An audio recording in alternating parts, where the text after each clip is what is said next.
In today's video, I'm going to show you how to add plugins to your GoDaddy website builder site.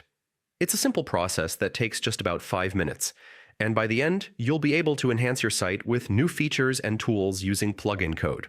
Let's dive right in. Start by opening your web browser and heading over to GoDaddy's official website.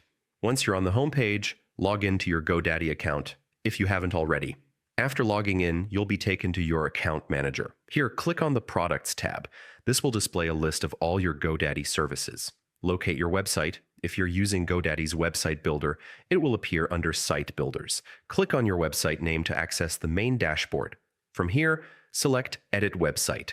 This launches the GoDaddy website builder editor, where you can customize everything on your site. Inside the editor, look for the Add Section button. Click it to begin adding new content or features. In the search bar, type HTML.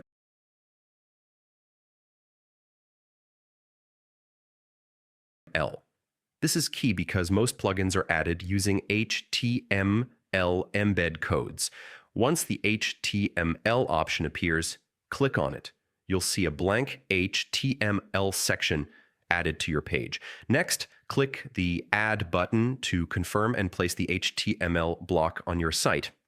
Now it's time to insert your plugin. Paste the embed code provided by your plugin provider into the HTML box. This code could be from tools like live chat widgets, contact forms, video embeds, or social feeds. Once you've pasted the code, your plugin will be active on your site. Just make sure to save your changes before exiting the editor to ensure everything is applied correctly. And that's it. You've successfully added a plugin to your GoDaddy website builder site. This small addition can unlock powerful features that make your site more interactive, functional, and user-friendly.